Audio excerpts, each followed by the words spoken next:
about on this episode. One of the early guys was the Curry brothers. Another interesting group is a set of brothers. They blew up and created an empire on the streets. The twin brothers. I'm gonna read a little bit here and talk about the Curry brothers. Johnny Curry and his brother Leonard were born in 1959. Their younger brother Rudell was born a year later. They grew up in a lower middle class, predominantly African American East Side neighborhood. By all accounts, Johnny was more reserved and cerebral of the twins, while Leo, as Leonard, was known as the flashy extrovert. The twins began their drug careers in the late 1970s, selling marijuana. The brothers' father, Samuel Sammy Mac Curry, just like I explained to you guys just a second ago, sometimes your parent may actually get you started and really get you going. In this case, their father reportedly provided the seed money for the business in 1978. After moving up to high-volume dealing, they switched from marijuana to heroin and finally powder cocaine and crack in the 1980s. They built and maintained a collection of 24 dope houses on the east side of Detroit, offering marijuana, heroin, cocaine, and crack, and stored significant amounts of cash at Allen Hill Seniors Hills Marathon Station Auto Garage. That's the Curry brothers right there. They built an empire. But the thing about the Curry brothers, they probably didn't get the notoriety like that in the streets compared to other entities that we're more familiar with, the more popular ones. But they was doing it just as big. They mostly come from the Mac and Bewick area. Most of the old heads from that area, they're going to mention something about the Curry brothers. They're a little bit older than me. They're more like my uncle's age. And when the real conversation started kicking up about crack, they wasn't involved in that conversation. The other guys was. And he's mostly associated with the White Boy Rick story. So in a lot of ways, White Boy Rick sort of overshadowed them. I don't think they like that because they were generally considered to be bigger than somebody like White Boy Rick. But they had controversy. He was Johnny Curry, known as Little Man Curry.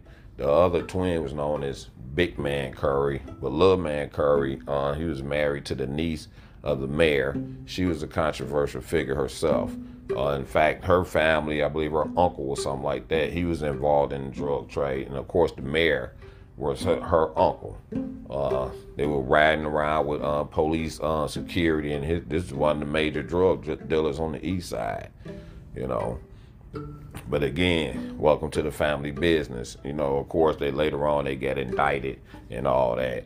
And another significant thing about them, because if you look at the other major figures on the streets at that time, we all came across those other guys in some type of way, meaning we may have known somebody that actually works for one of those organizations, or we may just visually see them, or just coming across them in some type of way. So it's like one big web of people that came across the other people. As when you talk about the Curry brothers, we didn't come across people that was working for them. We didn't come across people that was getting money with them. It was like more or less Fifth Precinct, Mac and Bewick, and I'm sure they had a bunch of dope houses, because at that time, crack houses was a popular thing at that time.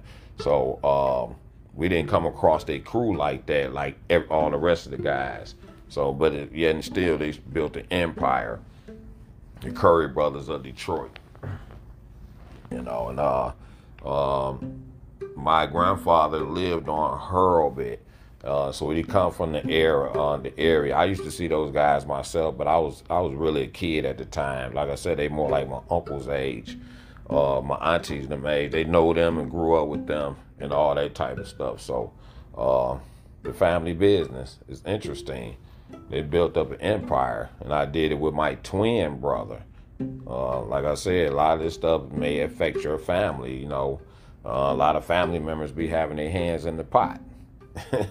That's a fact. Uh, let's go to another family, the Furtado brothers out of Queens, New York.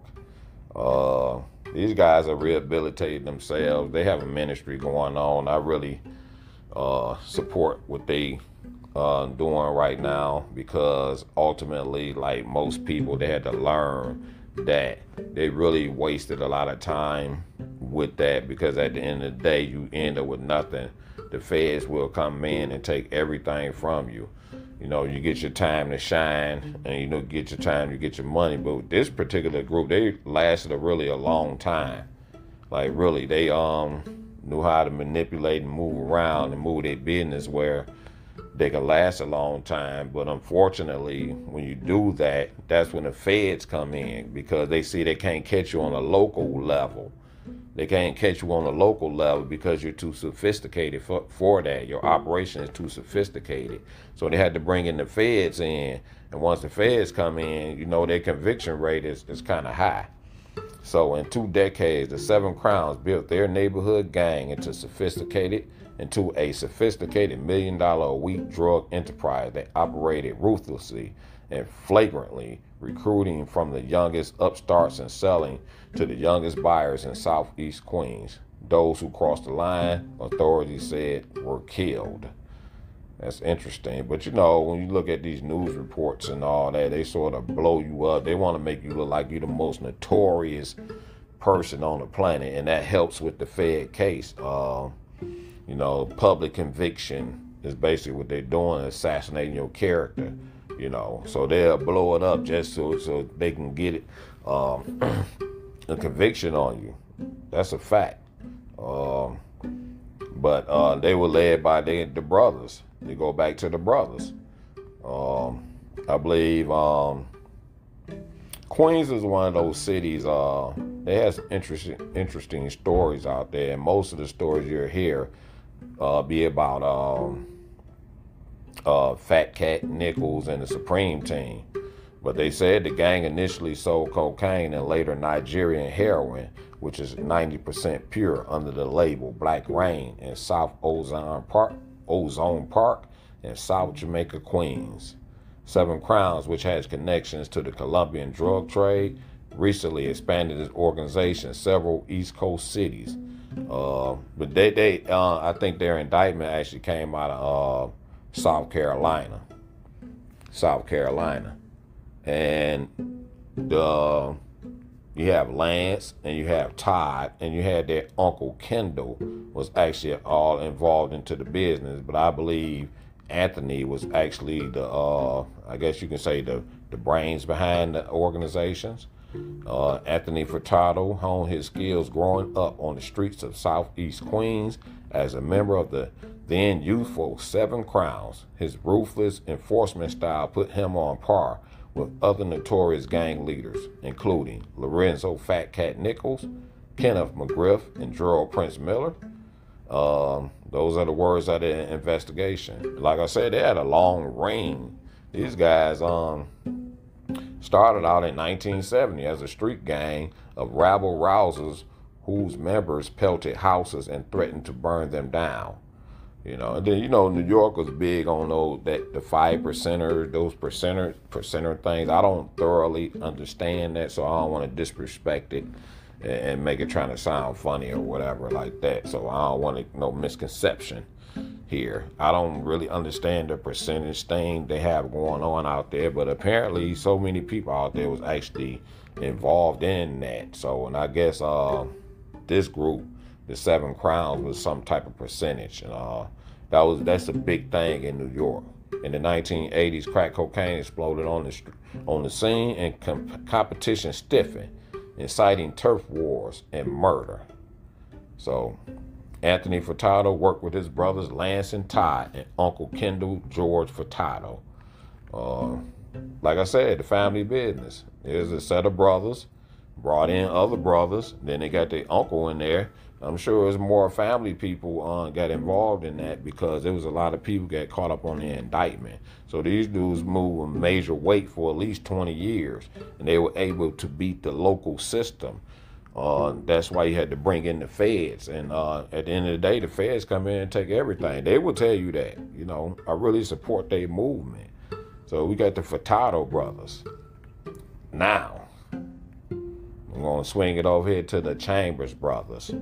The Chambers brothers is known worldwide. Their story has been featured on nationwide TV shows. It's all over the YouTube, and they was one of the biggest crack dealers in America. They really operated a lot of crack houses. It's some stuff that surrounds their story. Like when you hear it on the internet, you may hear some holes in the story, but it is true. They brought a lot of those guys from Arkansas out there to Detroit. How the story, they got it looking as if they just popped up there and just started taking over the drug trade, when in fact they were actually living there for some years. I believe one of the brothers was already living there for some years. Then BJ came, so they were actually there for a while. So BJ even went to the high school I went to, which was Kettering High School. And I always speak highly of Kettering High School. That's one of the best experiences I've had in my life. But they had a bad reputation of not paying their workers. I talked about this on other episodes, and I'm gonna probably do an episode on these guys myself. It may not come from the top hierarchy, but some way, somehow, the money wasn't trickling down to the actual workers. So they were going down there where they from, flashing all their riches, enticing the guys from down here. So they started bringing them up there. They were basically lost. They were stuck in them crack houses, basically working for hamburgers. That's a fact. So we can blow it up talking about how these guys make all this money with this crack and all this, but the workers, they not getting very little or nothing. So that's one of the bad things about that. And they made approximately $3 million a week and made up to $50 million a year selling drugs. It was four brothers. They were highlighted on the show American Gangster. And a lot of people think that the movie New Jack City had a lot to do with the Chambers brothers. You had Otis, you had Willis, Willie, and you had BJ, which BJ was more of the likable guy out of the Chambers brothers. I don't think that people was feeling, I believe it was the oldest one. But people really liked BJ. He was cool with a lot of people out there in the city. I'm sure I'm missing one of the brothers' name. I can't think. Larry was the older one. It was BJ, Larry, Willie, and Otis. And I believe Otis was their youngest brother. And of course, people familiar with their story when they came out, the videotapes of these guys when they had baskets full of money, they talking about giving away to the poor. And some of those guys from that clique used to do that. Like, I went to Kettering, and it was this guy that was working for the Chambers brother. He used to come up there and throw money out the car. He did that on a few occasions. But that's what they used to do. So that's one of the bad things about it. And by them crossing cross state lines, going down to Arkansas and bringing those guys back to Detroit, that's a conspiracy within itself. So they definitely going to lock you up for that. So, and these guys got some long prison sentences too. But it's a true fact that they had the most crack houses. The only problem with that is it created this big super clientele, because they really came and undercutted the market with those nickel rocks. You had a couple of people that was selling nickel rocks, but the Chambers brothers took that nickel rock thing to a whole nother level. They had these big old humongous rocks, and they was selling them for $5, and they created this massive type of clientele. So that was another thing that really hurt the city, in my opinion. That's just my opinion.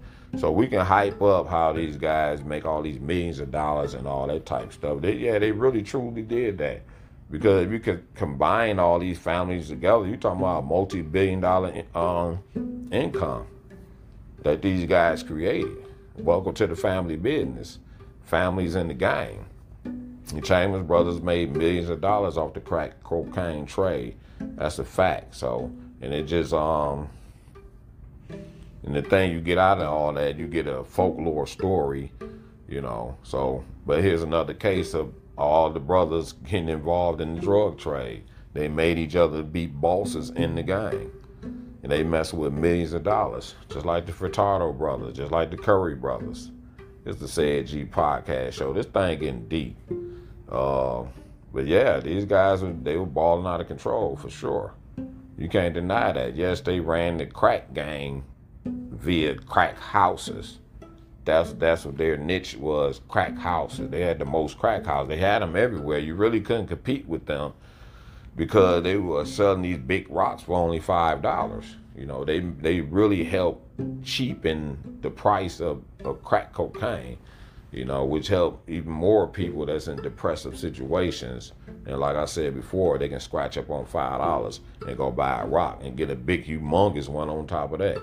But it used to be a spectacle to see they houses getting busted and all that. It's just like the neighborhood news, It's a Said G podcast show, the family business, families in the gang. I'll be right back.